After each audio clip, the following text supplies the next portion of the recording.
Bueno, egun on guztiei, eta eskerrik asko bertaratzeagatik. Oantxe esaten zian, gero jardunaldia aurkeztuko duen, eta jardunaldiaren koordinatzailea den Aitzola Astigarragak, 120 inguru pertsona zaudetela izena eman da, eta garai honetan 120 presentzial, oso ondo dago, ezta? Beraz, hasteko ondo. Bueno, 13. edizioa da informatikari euskaldunen bilkurarena, eta lehenengoa, aspaldi xamar, 1986 egin zenean, pasadidate bertan planteatzen zen galdera bat, ezta? Testu ingurua, 1986 horretan, bueno, bazetorren interneten uholdea eta orduan, lehenengo bilkura horretan,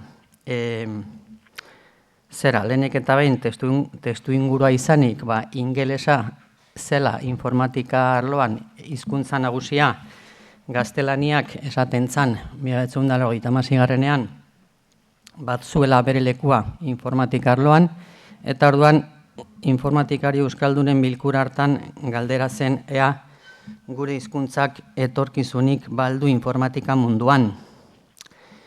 28 urte pasa dira, eta, bueno, bere bidea egin du euskerak, ezta?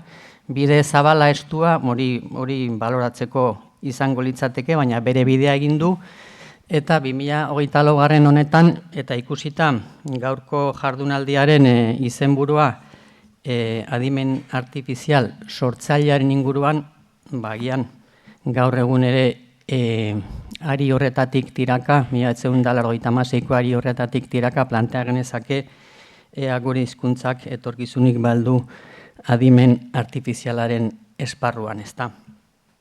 Bueno, berriro ere erronka izango da bere bidea egitea. Eta adimen artifizial sortzailea izanik izenburua, egia esan sortzen du, besteak beste sortzen ditu unionetan, esango nuke, espektatibak eta kezkak ere.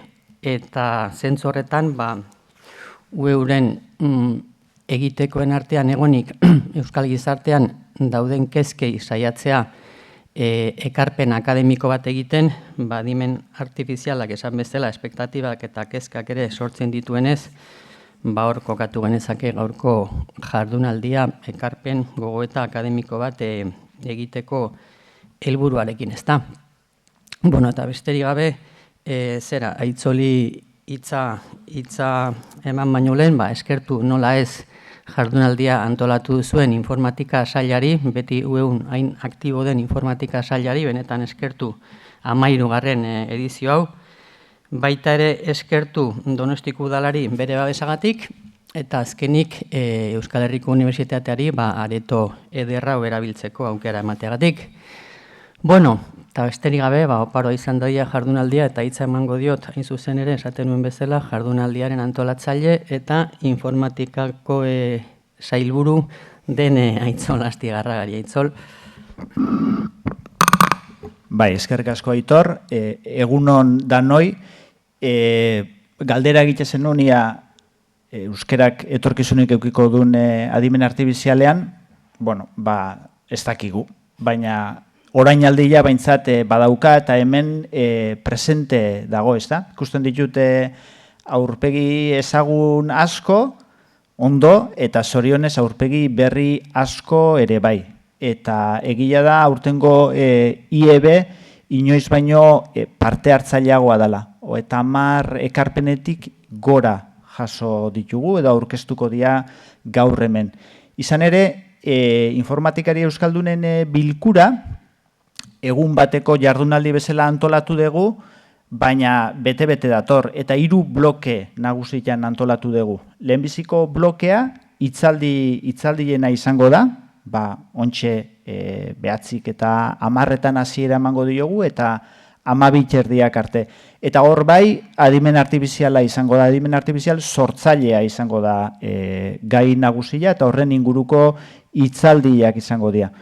Orain 2 urte ere, adimen artifiziala izan gendun gai nagusi, baina gauzak zer dian ordun, bai, adimen artifizial sortzailearen, ChatGPT eta guzti hauen olatua iristeko zeon, guk ustailean egin gendun jardunaldia, eta ChatGPT udazkenean etorri zen. Eta oraingoan, nahita ere ezin genion gaiari iskin egin, eta pixkat nahi izan dugu azkeneko 2 urte hauetan gertatu danari pixkat hurbileko begirada bat eman, ezta? Hori lehenbiziko blokean, bigarrena izango da komunikazioen blokea, 12 herritan hasiko dana, eta hemen ohar bat, bai, programan, komunikazioen blokea paraleloan izango da, 2 bloke daude.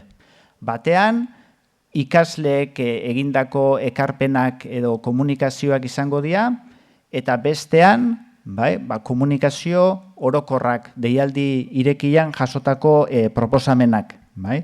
Komunikazio orokorren ordutegia ez dago ondo, 12an hasiko dela jartzen du, eta 12 herritan hasiko da. Ordura arte programa seriean exekutatuko da, eta tarte hortan paraleloan, 2 bloketan. Ados? Komunikazioen saioa amaitzen danean, ona bilduko gea danok eta goizeko saioari itxiera emango diogu, eta horrekin batea aurten lehenbiziko aldiz ikasleen lanak ona ekarri ditugunez, sari banaketa bat ere egongo da. Komunikaziorik onena eta bestalde originalena saritzeko asmoz. Ondoren, bazkaltzeko tartea hartuko dugu, hori ere egin behar da, elkarrekin egoteko momentu hori euki, eta arratzaldean, eta hau bai da berrikuntza, programazioari buruzko tailer bat eukiko dugu, nola programatu adimen artifizialeko tresnak erabiliz. 120 lagun gera, eta tailerrerako 30 plaza baino ez dia izan. Eta hemen UEUko zuzendaria daukagunez, igual eskaera egingo diogu ia aurrerago ikastaro berbera eskaini dezaken UEUk izan duen arrakasta ikusita. Nire aldetik besterik ez, behatzik eta egitarau estua daukagu, eta gaurko erronka izango da erlojua ondo kontrolatzea, danak bere momentuan errenditzeko, eta honemestez eta gehiago luzatu gabe, gaurko hitzaldi nagusiari edo hasierako hitzaldiari sarrera emango diogu.